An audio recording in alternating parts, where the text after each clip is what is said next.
Value this time in your life, kids. Because this is the time in your life when you still have your choices. And it goes by so fast. When you're a teenager, you think you can do anything, and you do. Your 20s are a blur. 30s, you raise your family, you make a little money, and you think to yourself, what happened to my 20s? 40s, you grow a little pot belly, you grow another chin. The music starts to get too loud. One of your old girlfriends from high school becomes a grandmother. 50s, you have a minor surgery. You'll call it a procedure, but it's a surgery. 60s, you'll have a major surgery. The music is still loud, but it doesn't matter because you can't hear it anyway. 70s, you and the wife retire to Fort Lauderdale. Start eating dinner at 2 o'clock in the afternoon. You have lunch around 10, breakfast the night before. Spend most of your time wandering around malls looking for the ultimate soft yogurt and muttering, how come the kids don't call? How come the kids don't call? The 80s, you'll have a major stroke. You end up battling with some Jamaican nurse who your wife can't stand, but who you call mama. Any questions? This is the story of your enslavement. How it came to be, and how you can finally be free.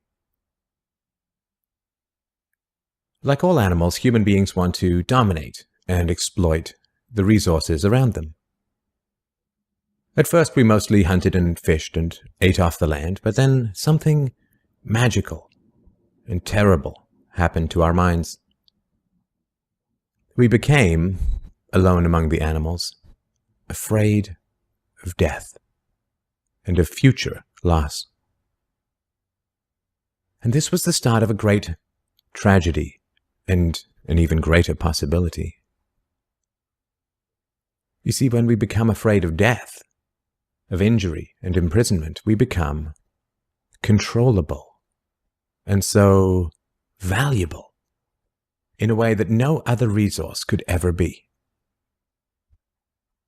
The greatest resource for any human being to control is not natural resources or tools or animals or land, but other human beings. You can frighten an animal because animals are afraid of pain in the moment, but you cannot frighten an animal with a loss of liberty, with torture or imprisonment in the future, because animals have very little sense of tomorrow.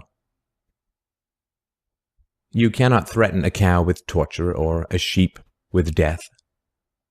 You cannot swing a sword at a tree and scream at it to produce more fruit, or hold a burning torch to a field and demand more wheat.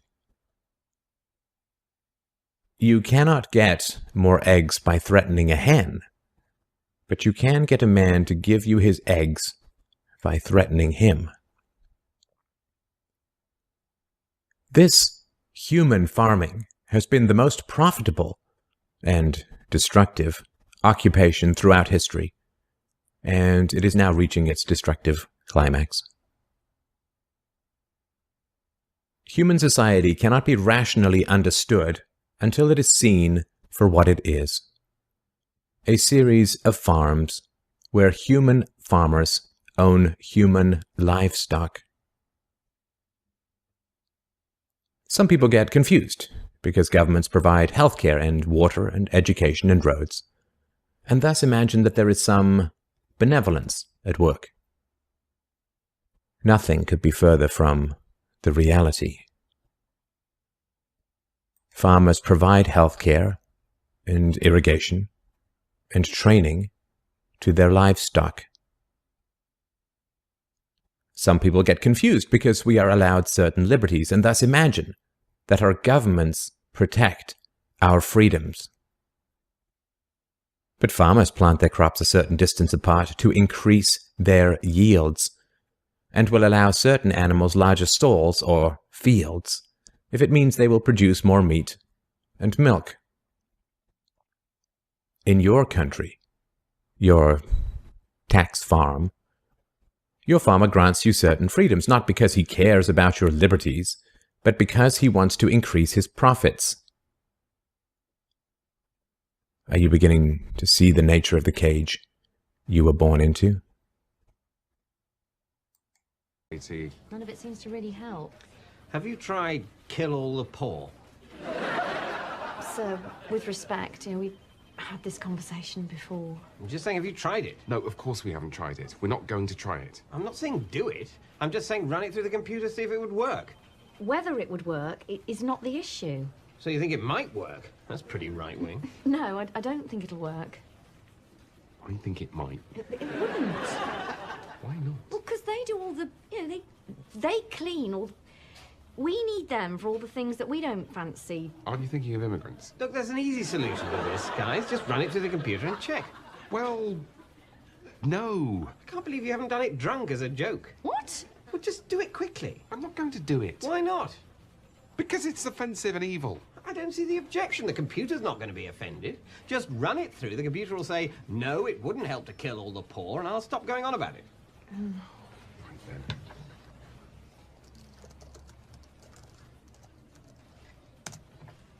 There. See? Satisfied? Have you tried raise VAT and kill all the poor?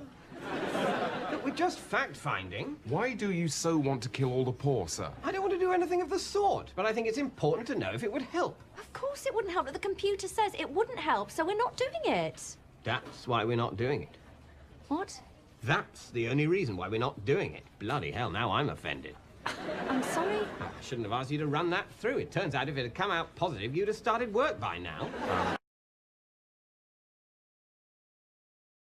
Every human used to have to hunt or gather to survive, but humans are smartly lazy, so we made tools to make our work easier. From sticks to plows to tractors, we've gone from everyone needing to make food to modern agriculture with almost no one needing to make food. And yet, we still have abundance. Of course, it's not just farming, it's everything. We've spent the last several thousand years building tools to reduce physical labor of all kinds. These are mechanical muscles, stronger, more reliable, and more tireless than human muscles ever could be. And that's a good thing. Replacing human labor with mechanical muscles frees people to specialize, and that leaves everyone better off, even those still doing physical labor. This is how economies grow and standards of living rise. Some people have specialized to be programmers and engineers whose job is to build mechanical minds. Just as mechanical muscles made human labor less in demand, so are mechanical minds making human brain labor less in demand. This is an economic revolution. You may think we've been here before, but we haven't.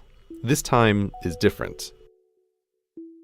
When you think of automation, you probably think of this: giant, custom-built, expensive, efficient, but really dumb robots blind to the world and their own work. They were a scary kind of automation, but they haven't taken over the world because they're only cost-effective in narrow situations. But they're the old kind of automation. This is the new kind. Meet Baxter. Unlike these things, which require skilled operators and technicians and millions of dollars, Baxter has vision and can learn what you want him to do by watching you do it. And he costs less than the average annual salary of a human worker. Unlike his older brothers, he isn't pre-programmed for one specific job. He can do whatever work is within the reach of his arms. Baxter is what might be thought of as a general-purpose robot, and general purpose is a big deal. Think computers. They too started out as highly custom and highly expensive, but when cheap-ish general-purpose computers appeared, they quickly became vital to everything. A general-purpose computer can just as easily calculate change, or assign seats on an airplane, or play a game, or do anything just by swapping its software. And this huge demand for computers of all kinds is what makes them both more powerful and cheaper every year. Baxter today is the computer of the 1980s. He's not the apex, but the beginning. Even if Baxter is slow, his hourly cost is pennies worth of electricity, while his meat-based competition costs minimum wage. A tenth the speed is still cost-effective when it's 100th the price. And while Baxter isn't as smart as some of the other things we will talk about, he's smart enough to take over many low-skilled jobs. And we've already seen how dumber robots than Baxter can replace jobs. In new supermarkets, what used to be 30 humans is now one human overseeing 30 cashier robots. Or take the hundreds of thousands of baristas employed worldwide. There's a barista robot coming for them. Sure, maybe your guy makes the double mocha whatever just perfect and you'd never trust anyone else, but millions of people don't care and just want a decent cup of coffee.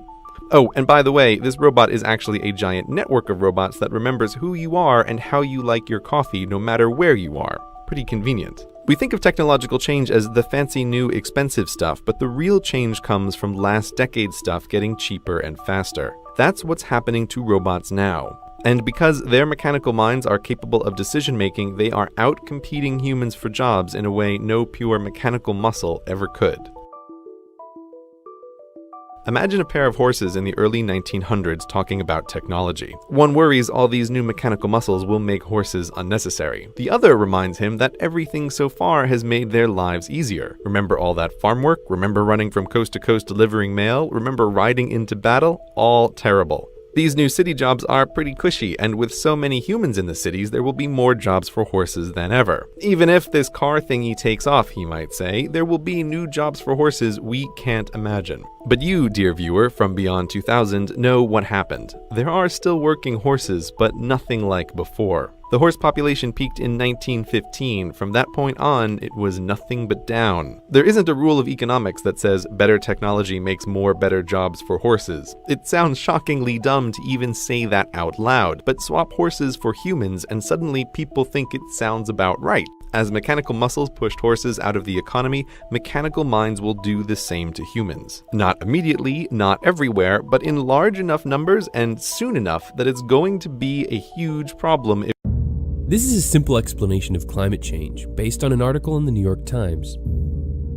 The average temperature on the surface of the planet has already increased 1.7 degrees Fahrenheit since 1880, which may not seem like much, but think about it this way. The heat from human emissions is roughly equal to 400,000 Hiroshima atomic bombs exploding across the planet every single day. Future generations are in big trouble. But for now, it'll gradually continue to get warmer and storms will grow more intense, with longer periods of drought in between.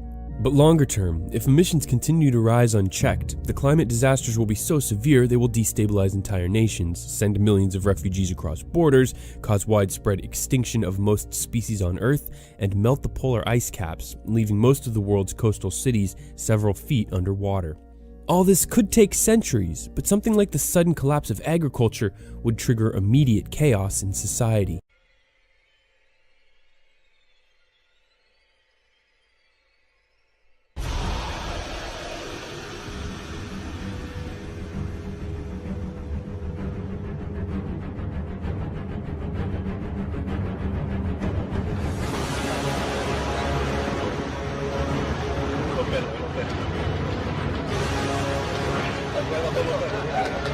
Veo los perros. Mierda, ahí viene este verguero de gente corriendo. Por pollo y harina, hay pollo y harina. Mira los pollos saltando.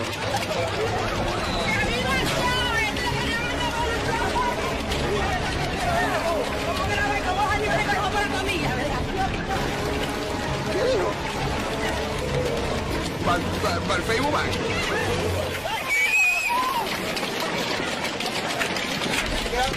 Quedan maratón del hambre. Sinceramente, pana. Bicicleta.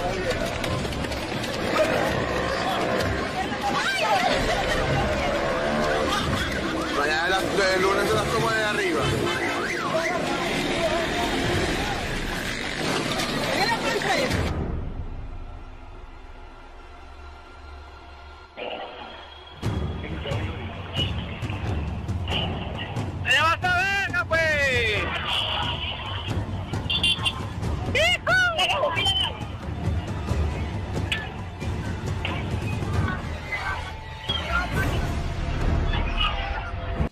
I don't have to tell you things are bad. Everybody knows things are bad. It's a depression.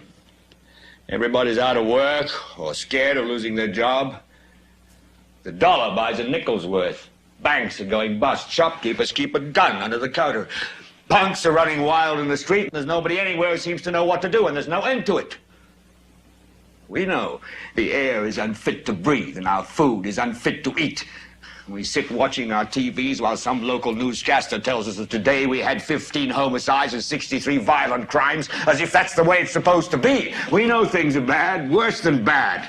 They're crazy. It's like everything everywhere is going crazy, so we don't go out anymore. We sit in the house, and slowly the world we're living in is getting smaller, and all we say is, please, at least leave us alone in our living rooms. Let me have my toaster and my TV and my steel-belted radios, and I won't say anything. Just leave us alone. Well, I'm not going to leave you alone. I want you to get mad.